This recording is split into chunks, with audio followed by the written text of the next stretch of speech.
Late. We are usually punctual. We were receiving a security briefing for the last few minutes, which has caused us to start this meeting 15 minutes late, and I apologize.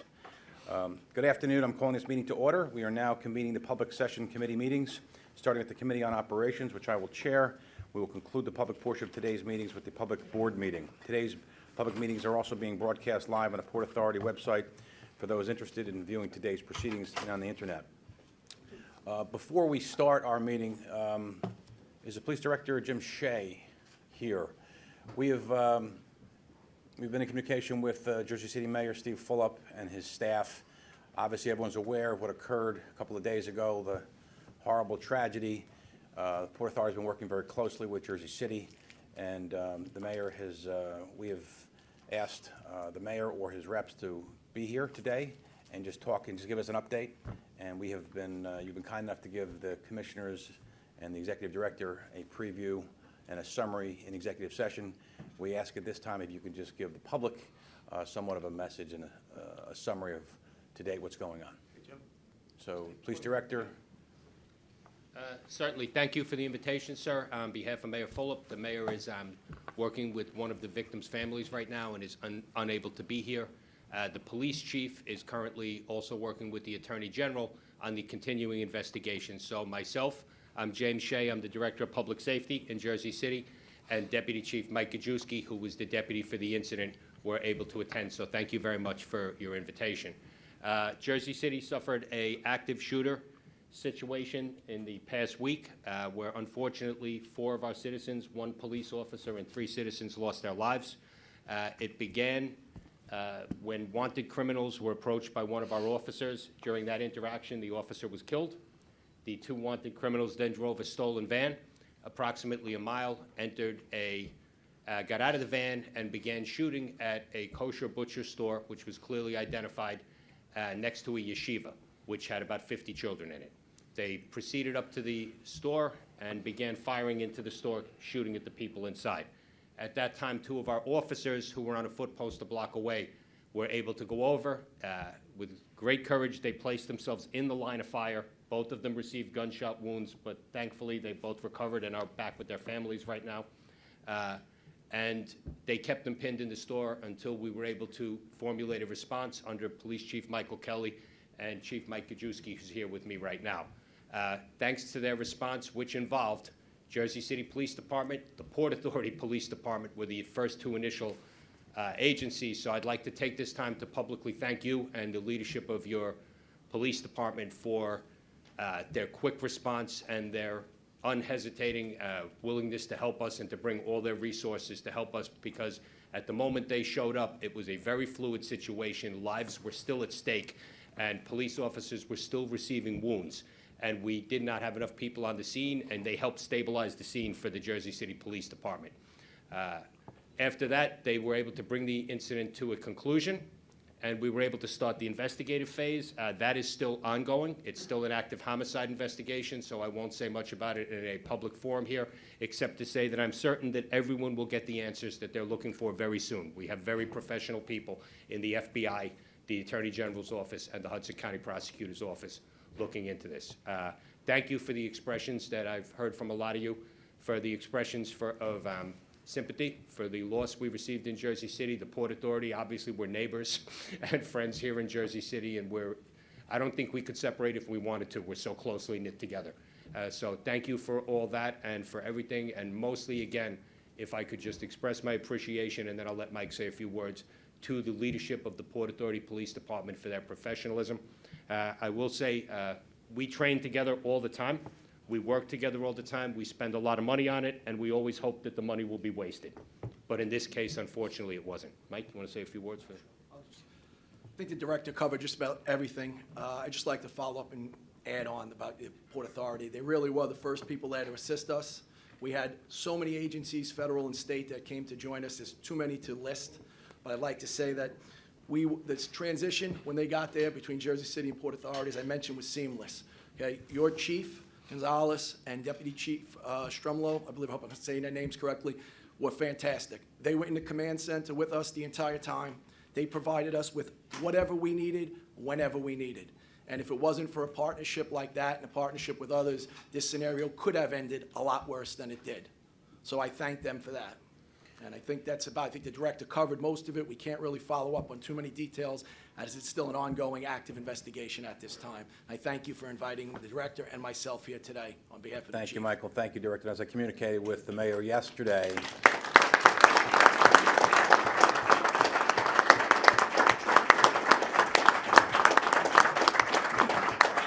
just wanted the mayor and the folks in Jersey City to know that the Port Authority is here every step of the way, fully support you. Our hearts go out to the fallen officer and the other 3 victims. Whatever resource you folks need, I told the mayor that very explicitly.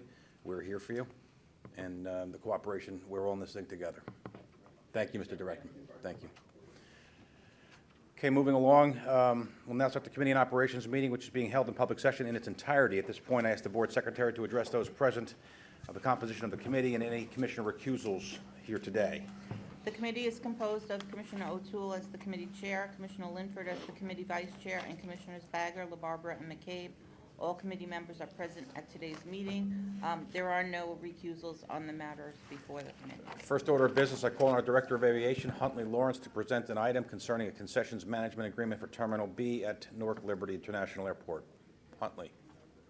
Good afternoon, Commissioners. I'm here today to request your approval of a new concessions management agreement for Terminal B at Newark Liberty International Airport. Terminal B today serves 32 airlines and over 10 million domestic and international passengers.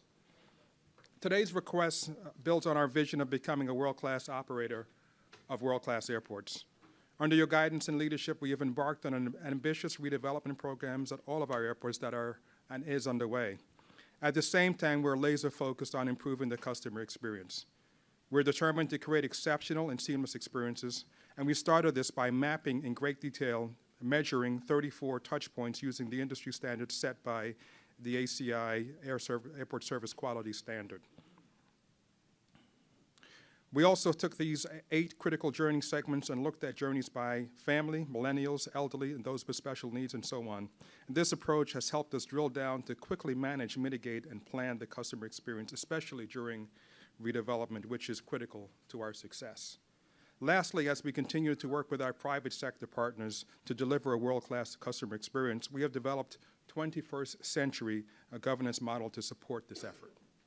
This model includes clearly defined key performance indicators across a variety of metrics and associated penalty and incentive programs for tenants and contractors tied to performance and passenger satisfaction.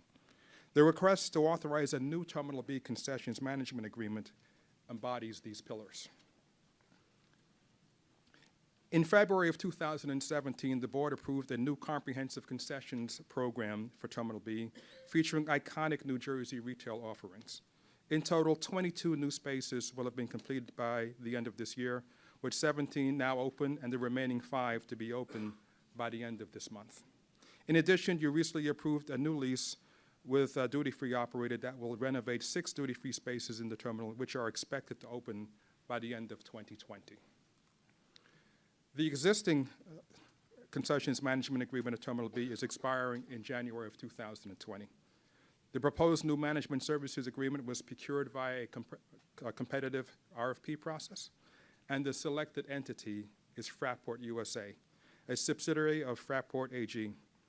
Fraport USA brings a proven track record in concessions management in airports across the United States, including our own Terminal 5 at JFK. They have received multiple awards for their concessions management efforts from industry groups such as Airports Council International North America Excellence and Concessions Award in 2017. In the proposed agreement, Fraport USA would provide the staff expertise and services to manage the concessions program at Terminal B, including facility management, concession staff training programs to promote a high standard of customer experience, and property management and financial analysis. The contract will be for a term of five years with one one-year option. Compensation will be the hire of a minimum annual guarantee of $1.45 million or a percentage of sales. This contract includes key performance indicators to set clear expectations for world-class performance. At the Port Authority's discretion, financial incentives and penalties may be levied through the management fees. The incentives or penalties will be based on customer satisfaction with concessions as measured by airport service quality data from Airports Council International. The key performance indicators are a method of integrating our 21st century governance model into the agreement by clearly setting expectations for performance and providing a mechanism to reward measurable results. In addition, Fraport will invest up to $3 million in concessions upgrades and improvements to concessions areas. Commissioners, pending any questions, I request that you advance this item to the full board for approval today. Thank you. Any commissioners have any questions, comments? Motion, please. So moved. Second? Second. Hearing none, motion's passed.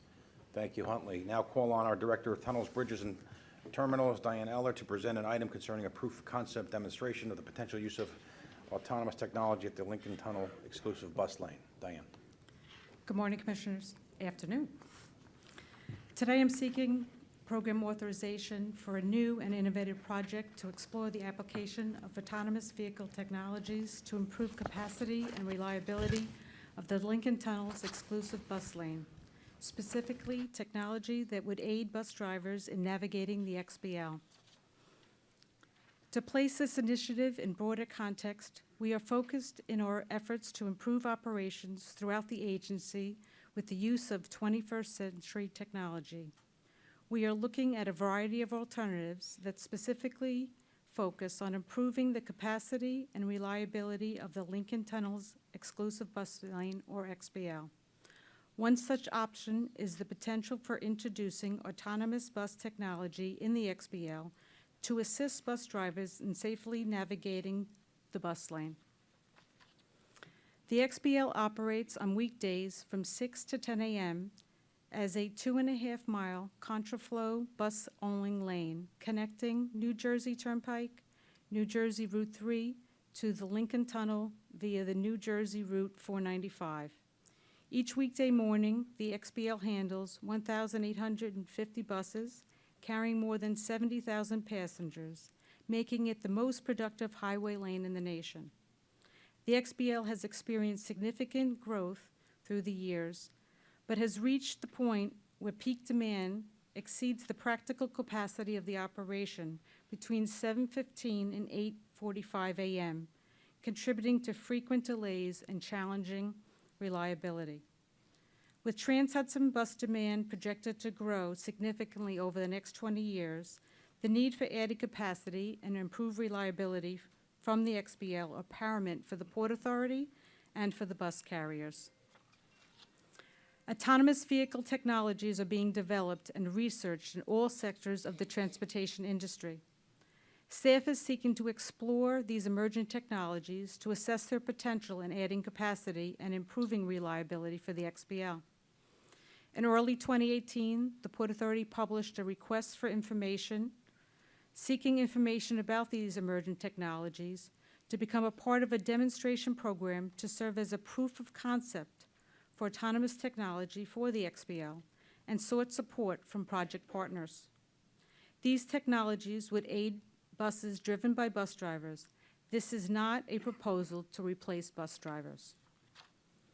The objectives of this proof of concept include evaluating the potential of autonomous technologies on buses to aid bus drivers, to decrease the following distances consistently through the corridor to improve vehicle throughput, to allow higher operating speeds to enhance the XBL productivity, to improve lane keeping on narrow lane widths to ensure safety, to prevent incidents and XBL delineator strikes, which cause delays, and to promote smoother merging at the XBL entry points where we experience congestion and delays from inefficiencies today. Commissioners, today I am seeking your authorization for $4.8 million for this demonstration program. Funding for this program is included in the proposed 2020 operating budget. These funds will provide for the contract awards to 2 technology vendors, in addition to 2 advisory services to support the program's data collection, test plans, and evaluations, as well as for the purchase and installation of any roadside equipment required to facilitate the program. The vendors would complete the work under the program from January 2020 through June 2021 in 5 phases. The first phase would be the technology design, equipment outfitting, system integration, software testing to occur at the vendor's facilities for a period of up to 9 months. That would be followed by off-site functional and technical acceptance testing at the vendor's test tracks. That would be followed later by on-site proof of concept technology demonstration on a closed XBL by each vendor. Another phase would be the evaluation of individual vendor functional, operational, and technical performance against current conditions and program objectives, including reporting and cost-benefit analysis of scaled technology deployments. And finally, a comparative analysis of the two solutions would be performed. Commissioners, I am requesting that you advance this item to the full board for approval today. Any commissioners have any questions or comments? In a motion, please? So moved. Second? Okay, moves forward to the board hearing later on. Thank Thank you. you very much. This concludes the meeting on the Committee on Operations.